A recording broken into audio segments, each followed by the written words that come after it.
Hey, this is Ish, and today I wanted to give you an introduction into Buddhism.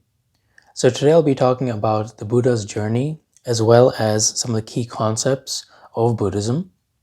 So the Buddha was born Siddhartha Gautama around 400 to 500 BC, and this was in present-day Nepal, and he was a son of a king, so he was a prince. And his father really wanted to keep him isolated from the external world and wanted to keep him really sheltered. So he had Siddhartha locked away in the palace with a lot of material comforts in the world. So he had unlimited food and drink, and he had a personal assistant, and he had dancing girls, and he just had a bunch of opulence. But he led a very sheltered life because he didn't venture outside his palace. But occasionally he would take it upon himself to go on different excursions outside the palace.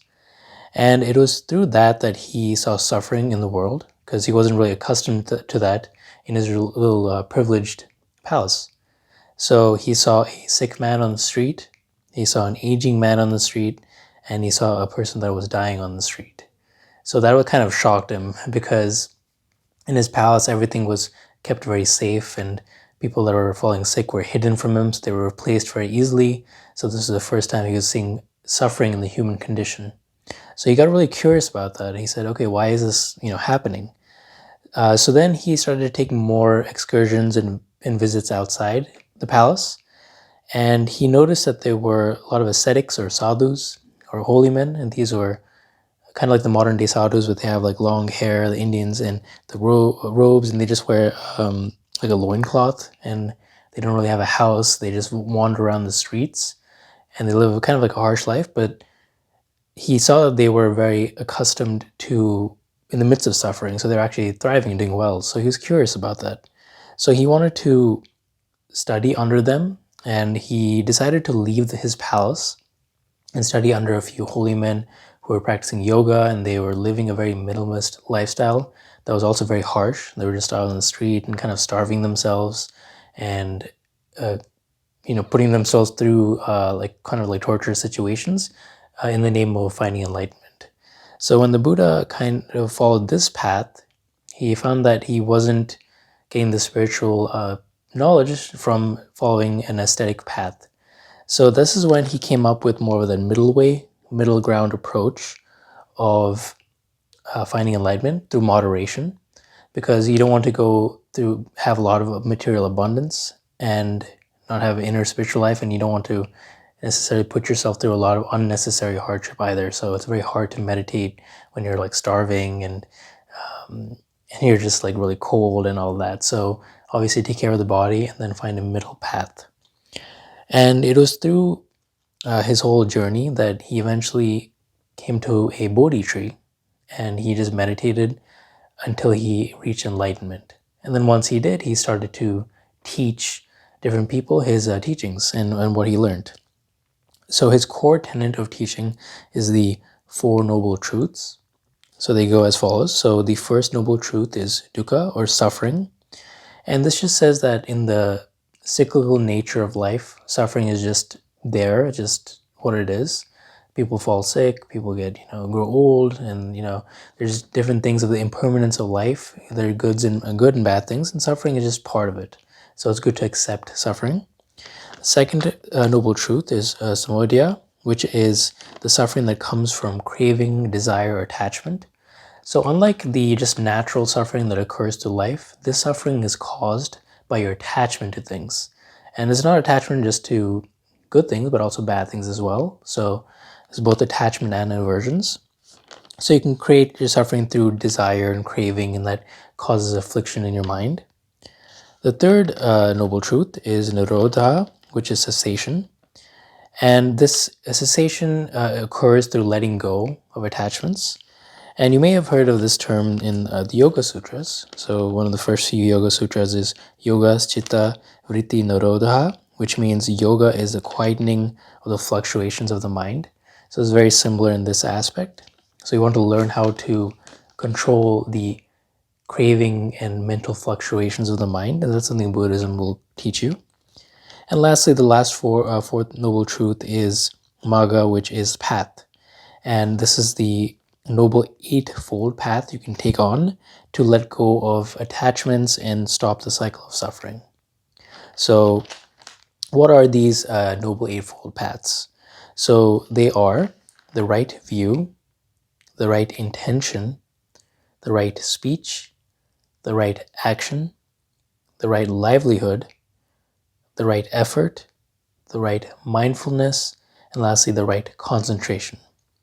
So if you kind of group the Noble Eightfold Path together, the first two, which is right view and right intention, can be grouped together as wisdom. So before we start a spiritual practice such as this, we want to have a nice frame of mind when going through it. Very similar to yoga, how you have the yamas and the niyama, where you have the right principles and ethics in place before you start to embark on a spiritual journey. So, you just want to steer clear of behavior that is unwholesome. And you want to create a nice foundation where you are providing goodwill to other people, providing like loving kindness, where you're extending loving feelings out towards your neighbors and other people around you, and renunciating the material pleasures of life, and also practicing nonviolence. So you're having a good, stable base of just being a good human being, of being generous, giving, and loving. And then you have the right speech, which is the third step. Right speech, right action, and right livelihood. So these together relate to morality. So now that you have wisdom, you now have morality, which is obviously conducting yourself in a wholesome manner. And as far as like the right livelihood, they kind of go over you shouldn't sell guns or meats or poisons or intoxicants or sell people, like human trafficking, and also not committing adultery as well. So these are just to be a good human being and not cause suffering and cause undue suffering. And then you have the last ones were the right effort, right mindfulness, and right concentration. So if you group these together, these are your meditative practices. So you want to bring in the right effort, you want to bring that zeal into your practice. And also there's some hindrances that will stop you from bringing the right effort to your meditation practice. And these hindrances are sensual desires. And this is related to like craving, attachments, like wanting to have chasing after material goods or even sensual pleasures. And then there's ill will, dullness, restlessness, and doubt. So these hindrances can prevent you from having and taking the right effort. But there are certain antidotes you can take, and the Buddha talks about you can provide loving kindness, and that will help with your ill will. You can meditate on light, and that will help counteract feelings of dullness and like feeling really slow. And as far as restlessness, that causes like a lot of like your mind to go back and forth, and focusing on your breath will help with that. And then lastly, to counteract doubt, you would just have more of an investigative approach and kind of analyze yourself.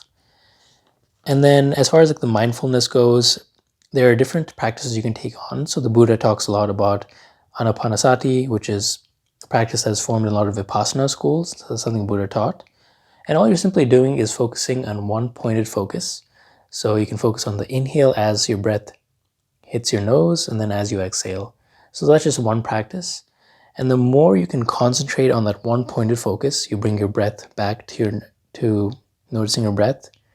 And if your mind wanders, you bring it back again. The more you can do this, you'll develop a very sharp mind of concentration.